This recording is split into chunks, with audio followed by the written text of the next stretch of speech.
Welcome guys အားလုံးပဲမင်္ဂလာပါကျွန်တော်နာမည် Ascension King ဖြစ်ပါတယ်ဒီနေ့မှာတော့ကျွန်တော်က animated movie တွေကတကားကိုကျွန်တော် recap လုပ်ပေးသွားပါပဲဖြစ်ပါတယ်ဒါဆို intro ပြီးရင်အစီအစဉ်လေးစလိုက်ရအောင်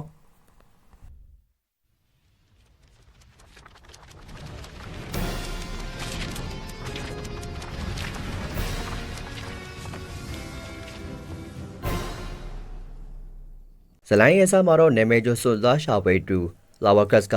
သူမရဲ့တင်ငယ်ချင်းအရင်ခောက်ကြီးစန်ကိုကဲတင်ဖို့ကိုသိန်းကျိုင်းတကူတဲ့ခိုးဝင်ခဲ့ပါတယ်။အဲ့ဒီမှာလူဆိုးတွေနဲ့တက်ခတ်နေတော့လူစိန်တယောက်ရဲ့ကိုညီနဲ့စန်ကိုအောင်နေစွာခိထုတ်နိုင်ခဲ့ပါတယ်။အဲ့ဒီနောက်စန်ကသူမပါကြောင်ဖန်ကန်ရလဲဆိုတာကိုရှင်းပြပါတယ်။ကဘာသမကကြတဲ့ဒီနဲ့ပိုကလီကပိုင်ရှီအောင်ဒီစီတဲ့ကြောင်ဆုံးနေတဲ့ကိစ္စကိုလိုက်လံစုံစမ်းရင်းဖန်ကန်ခဲ့ရတာပါ။အဲ့ဒီအချိန်မှာပဲရဟန်းရည်ကြီးကရောက်လာခဲ့ပြီးသူတို့ကိုဖိုင်လို့ဆိုတဲ့ကော်မတီကြီးစီကိုခေါ်သွားခဲ့ပါတယ်။အဲ့ဒီမှာ CEO မီလာနဲ့တစ်ဆုံခဲ့ပြီးသူမကဖက်ထရိုကရှေးရောက်ဒီစီတွေကိုနေရာမှာပြန်ပို့ပေးပြီးကဘာကြီးကိုကယ်တင်နေတာလို့ပြောပါတယ်။သူမကလာရာဘကိုသူမအတွက်လှုပ်ပေးဖို့ကန်လန့်ခဲ့ပါတယ်။မီရာကအာဖရိကကနေအသင်းအထမတဲဆောင်ခံခဲ့ရတဲ့ရှေးရောက်နေတဲ့ဖုန်းတစ်ခုအကြောင်းကိုဥပမာပေးခဲ့ပြီးတင်သွင်းခဲ့တာကြောင့်လာရာကူညီဖို့အတွက်ကိုဆောင်ပြလိုက်ပါတယ်။လာရာကကျက်တဲ့တွေကနေဒီနေတဲ့ဖုန်းကိုကျွမ်းကျင်စွာယူဆောင်ပေးခဲ့ပေမဲ့မီလာရဲ့ရည်ရွယ်ချက်ကိုတန်တရားရှိနေစေပါဒါကြောင့်ညနေဖုန်းမှာဆက်ကလေးတစ်ခုကိုထည့်ထားလိုက်ပါတယ်လာရာရဲ့တန်တရားကမှန်နေခဲ့ပါတယ်မီလာကညနေဖုန်းကိုအာဖရိကကောင်မပို့ပေးနဲ့ကိုလံဘီယာကိုယူသွားခဲ့ပြီးညနေဖုန်းရဲ့စွမ်းအားကိုတုံးကရွာသားတွေကိုတက်ချက်ခဲ့ပါတယ်မီလာကလာရာကိုလိန်ညာခဲ့တာပါအဲ့ဒီနောက်မီလာကနောက်တက်ညနေဘုတ်တစ်ခုကိုရှာဖို့ဘရာဇီးကဘာရန်တွေကိုထွက်ခွာခဲ့ပါတယ်လာဝါနဲ့ဆန်တို့ကလည်းဘာရနာကိုလည်းသွားပြီးအဲ့ဒီမှာလမ်းကျအမျိုးသမီးတယောက်နဲ့တွေ့ပါတယ်သူတို့ကဖះเจ้าတို့တွေကလှုပ်ဝက်ခန်းထဲမှာအရီရှိယာကိုခေါ်တဲ့နဖះတွေရဲ့ရုပ်ထုတွေနဲ့ညတဖုံးတွေကြောင့်ကိုတည်လျရပါတယ်ဒီညတဖုံးတွေကကျဲကျွေတာကနေရလာတာဖြစ်ပြီးဝစ်စင်တို့ကိုထူကြတဲ့စွမ်းရည်တွေပေးပါတယ်ဘယ်တို့ကိုတွင်ထဲမှာမီလာရဲ့တပည့်ဖစ်ကညတဖုံးကိုခိုးယူဖို့ကြိုးစားခဲ့ပေမဲ့လာတာက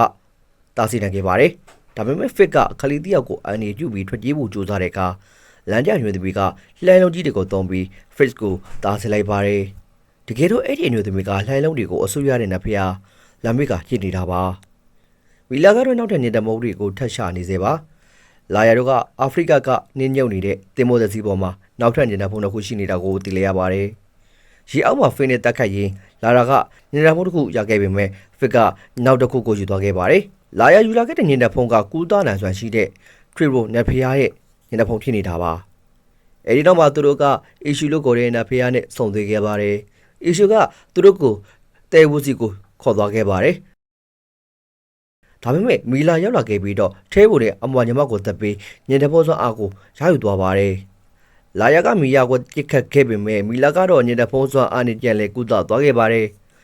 လာရာကလက်မလျှော့ပဲနဲ့မီလာရဲ့ကုမ္ပဏီတကူခိုးဝင်ပြီးကျန်တဲ့ညနေဖုံးတွေကိုကျန်ယူဖို့ကြိုးစားခဲ့ပါတယ်အဲ့ဒီမှာတန်နတ်ဖျားအွန်ကမီလိုက်လက်ထက်ကညနေဖုံးမရအောင်ကိုတက်ပြီးညနေဖုံးကိုထည့်စီခဲ့တာလို့သိလိုက်ရပါတယ်မီလာကကျူပါနိုင်ငံကိုဆက်သွားခဲ့ပြီးတေချင်းနဲ့ယောဂဗျာတွေကိုအဆိုရတဲ့ဘာဘာလူရဲ့ညနေဖုံးကိုထပ်မံလူယူခဲ့ပါတယ်ဘာဘာလူကလည်းမီယာလက်ထဲမှာညနေဖုံးမရအောင်ကိုတက်တည်ခဲ့ပေမဲ့မီလာကကူးသားချင်းစွမ်းကိုတောင်းကျခဲ့ပြီးသူ့ကိုကြက်ရှိစေကညနေဖုံးကိုလူယူသွားခဲ့ပါတယ်နောက်ဆုံးမှာတော့အီရှူကလည်းနဖျားတွေထဲမှာအကြောက်ရဆုံးနဲ့အစွမ်းတဆုံးဖြစ်တဲ့ဆိုတာကိုသိလိုက်ရပါတယ်